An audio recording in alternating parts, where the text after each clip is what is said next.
What's up, boys? Today I want to talk to you a little bit about Dragonflight and give my first impressions on the expansion. I've been playing it now for the past 2 or 3 days, ever since it's been released to the public and it's out of NDA, and I've enjoyed it overall, and I wanted to talk about the things that I liked, the things that I didn't really like, and just in general, where I see the expansion going. Now, of course, all of this is in the alpha. It's not even a beta, so of course many of these things are subject to change, and some of them I hope will be changed, but I think that it's important to kind of give my feedback and talk about the expansion in a more succinct way than I usually do on my stream. So that's what this video is for. Anyway, first thing I want to talk about is dragon riding. Now, dragon riding is I feel like this is like the main thing that like everybody is talking about with the expansion, and I think it's like dragon riding and the evoker, and I think it makes sense, right? Because these are the two of the big things that at least are available to us right now in the alpha.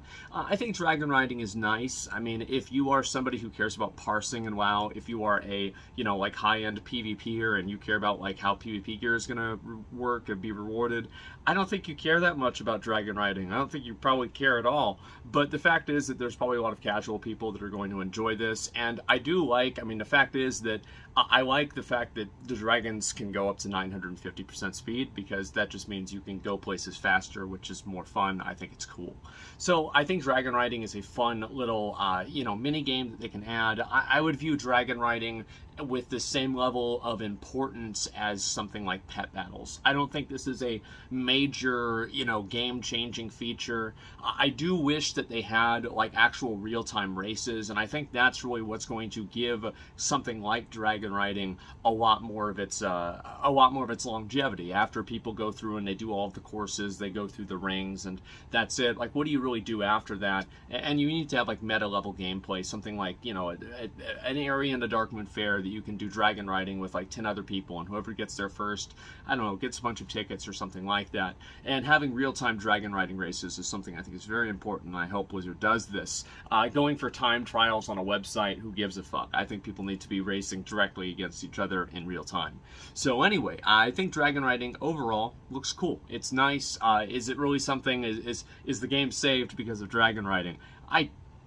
I don't really think so, but it looks cool, and that's nice. I think there's a lot of casual players that are happy about that, and I'm happy for them. I think it'll be enjoyable, and the odds are it probably won't be like something that's shitty. And it seems like Blizzard, we're talking a little bit about mounts, right? And so there was a mount achievement for 500 mounts added into the game, and the mount reward was a Yeti that is about 2 shades of brown different from the minion of Grumpus that was added back in Warlords of Draenor.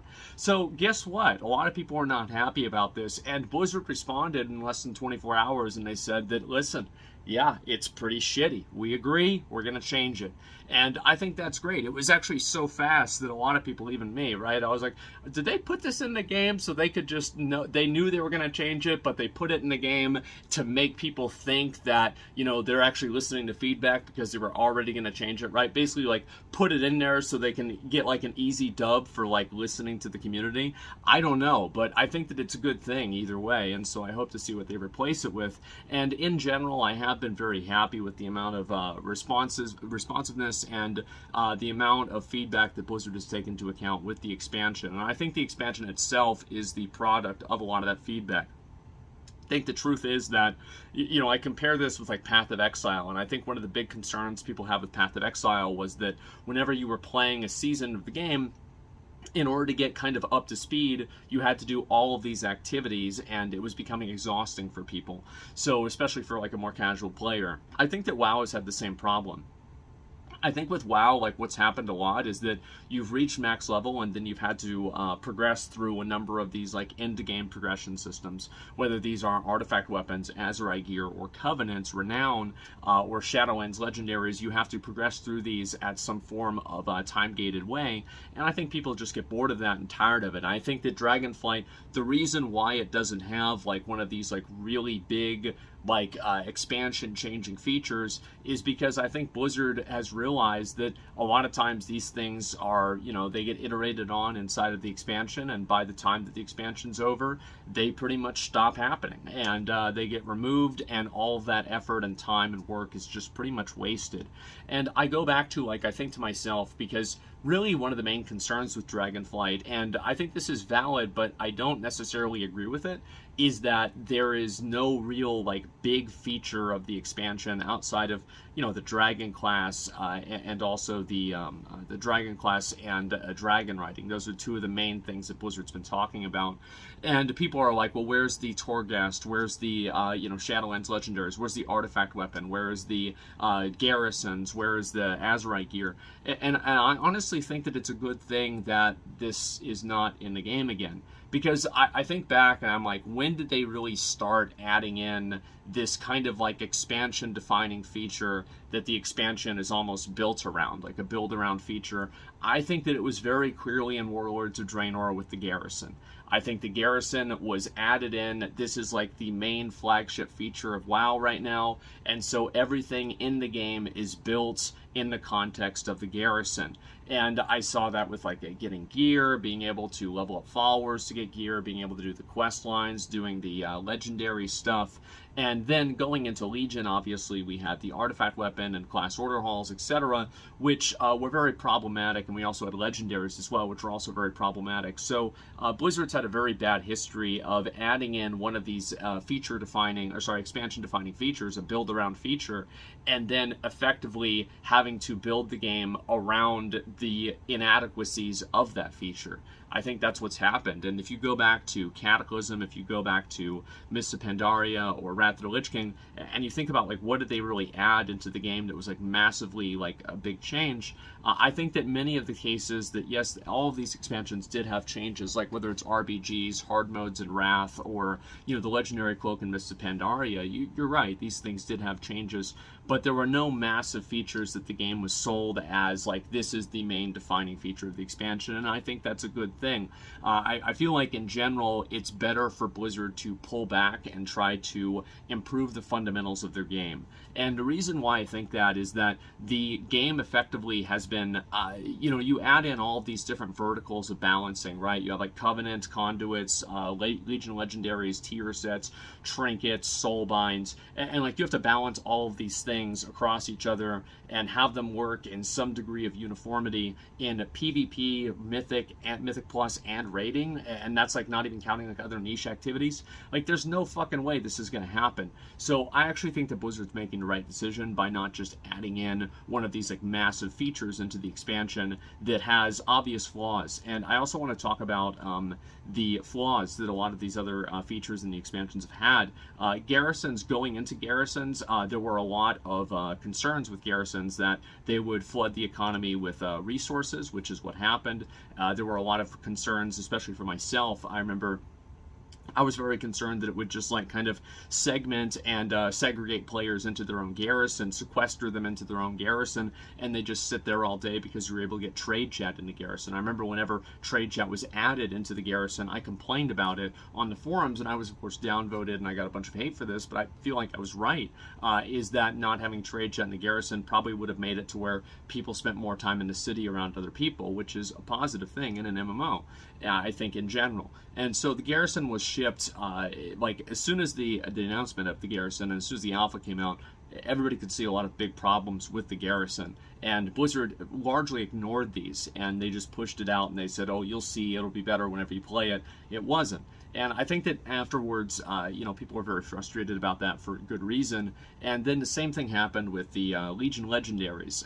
They initially said, if you go back to the announcement of Legion, they said that these Legendaries would be targetable, and at the beginning of the expansion and for the first half of the expansion, actually probably the first 75% of the expansion, they were not targetable. And that was a obvious problem that everybody saw was bad, and I think people disliked it heavily. I think people felt the same way about Titan Forging, and they also felt the same way to a certain degree about farming artifact power. All of these were concerns that were brought up during the alpha, beta, and actually during the current game at the time, and they were mostly and largely ignored. And go into BFA, obviously we have war fronts being an issue. Azerite gear, Ian literally said that they ignored criticism and feedback because they thought the players hadn't seen enough of it to make an accurate decision on if it would be good or not. So he even acknowledges that the feedback there was ignored. And with Shadowlands, of course, we have Covenants, and the problems with Covenants were evident on literally the announcement of the expansion. And so they were a problem for the majority of the expansion. So I think that Blizzard has had a very bad track record with responding to criticism and feedback from these systems, and having a, as I said, build around feature that ends up being handicapped for being able to play the game. It's like this feature does more to prevent you from enjoying the game than it does to enable you to play the game and enjoy the game. So I'm really actually glad they're not doing that. I think that they should focus on smaller systems, smaller things, and just in general build the World of Warcraft rather than just build a feature for a single expansion. I go back and I think to myself, if they had spent half the amount of time designing, like a raid, or designing a bunch of like really high-end, super complex dungeons, they had spent half of that time in the past 5 years developing content that's like the Mage Tower, or content like Dragon Writing, or content like the Darkmoon Faire, and we had all of that content that was usable and playable at this current point in time in the game, would the game be better than it is now? And I think that for most people, that the answer to that would be yes. I think absolutely it is. So focusing on creating a better world experience and trying to move away from actually just trying to build the entire game around the competitive aspects of it. You saw the AoE cap in, I think it was in Shadowlands it was added. Yeah, the AoE cap in Shadowlands. And that was, I've never seen a single other example of like any argument that it was good outside of the MDI. Nobody wanted this, but they added it, and I think it was because of the MDI. All of these like complex and like overly complicated personal loot trading rules. Why is this in the game? Who's asking for this? Who wants this? Nobody. But I think Blizzard has tried to, they've tried to basically like keep these high-end guilds on rails, prevent them from progressing too fast, prevent them from getting too much gear or something like this. And it actually filled me with a lot of hope. It sounds weird to say this, but it filled me with a lot of hope that Ian said that they gave up on doing that in the most recent interview I think that he had with Towley. It might have been either Towley or Mr. GM, but either one, he said like, yeah, we're not going to try to fight them anymore. We just want to make the content, and that's it. And I think that's a good decision. The fact is that trying to continuously do that and, like micromanage the way these people play the game has a ripple effect on the entire player base. And you saw that with the Sepulchre. Of course, the difficulty of the raid in itself was really bad.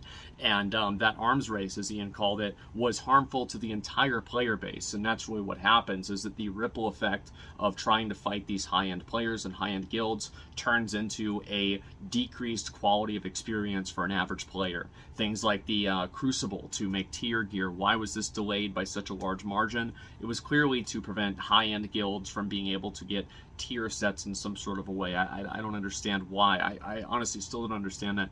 And I hope that Blizzard, going into Dragonflight, listens to that kind of feedback, and they stop trying to, like min-max the way that people play the game and artificially extend game time by withholding quality of life features. I think this is a very harmful thing to the game. It creates resentment for the game, which is what I've talked about before, and that's actually worse than not having fun, because it's like not having fun is at least apathy. Who gives a fuck, right? But resentment, this is like a targeted emotional feel, and that's bad. So I really hope that doesn't happen at all, and I really hope that Blizzard's able to continuously, develop the expansion and just make it better on a fundamental level. I've said multiple times that I think that it'll take 2 or 3 expansions for the game to be good again. I do think that Dragonflight could be the first step in that direction. Now, the expansion hasn't really been out yet. It's never been out yet. We don't really know what a lot of the features are. We don't know how they're going to balance talent trees. I have no idea. But I think that the philosophy behind Dragonflight is positive, and I think that building a better foundation for the game is much more important than putting a new coat of paint on an old car again. I think this has been happening for the last expansions, and it's really just been a losing battle, and it's been bad every single time. I hope that it's good. I really do, and of course, I'll make videos and talk about all the different stuff and the systems, etc. I mean, they even said they're bringing back group loot, for example, and so like that probably, I'm assuming, means they're going to bring back master loot. And in my opinion, I think there were 2 reasons that they got rid of master loot. Number one is because they probably wanted to save money on GMs, and you can't have any ninja looting tickets if you have personal loot, right? Nobody can ninja. So I think that's one big reason. And then the other reason probably was because they were trying to micromanage and min-max discuss how, again, high-end guilds were playing the game. This is just an effort in futility. They will always know life it harder than you expect them to. Don't try to stop it. Make the game for the other fucking 99.999% of players, and I can guarantee you those high-end players will have a better time because they'll have more people playing the game to look up to them for achieving what they're trying to do. So I do think that it's a very big mistake to have done that for so long, and I'm glad that Blizzard's finally acknowledging that and trying to move away from it, but we'll see what happens. I think that it's very important to not let your guard down and to be very outspoken about changes and things that are done in the game that are just decreasing the quality of it or making it take longer for no reason or just in general making you not enjoy the game. So I feel like with this alpha, I think players should be even more outspoken, and also I think that we should do what we did last year. If the game isn't fun, stop playing the game. Stop playing the game. Stop doing something that you're not happy with. And I honestly think that the mass exodus from WoW last year, like the Final Fantasy and also with like the lawsuit, I think both of those two things lit a fire under their ass. I'm gonna be totally honest. I think it absolutely fucking did, because there's probably people, executives over there at at Activision Blizzard. They see this and they're like, fuck, what are you guys doing over there? Like, why are the people leaving? Why aren't they quitting? Why aren't you listening to your player base? And I guarantee you, whenever the board of executives at Activision Blizzard sees that, they don't really give a fuck about like what the philosophy is behind stopping Limit from doing split runs. They don't give a fuck. And so that's a good thing, and I think that everybody who did unsub and did move away from the game actually was extremely instrumental in making Dragonflight in many ways a response to the community feedback. And I hope that continues to be the case, and if it stops being the case, well, you already know what to do. So I really hope it's good. I'm excited, and I think it's going in the right direction, but it is the alpha. It's very hard to say, and I think we'll just have to wait and see. I mean, the Evoker looks fine. I mean, the customizations, there's got to be like some furries or scalies on the fucking art team. Like, they put a lot of effort and focus and detail into these characters. And there's no way that there's only one place that I've seen that level of detail before, and it's DeviantArt. So anyway, I'm glad to see it. I'm excited to see more, and I guess we'll have to wait and see what happens. Anyway, guys, I wanted to make a video and talk about it. Let me know what you think in the comments, and I guess we'll all see it together. I'll see you later. Peace.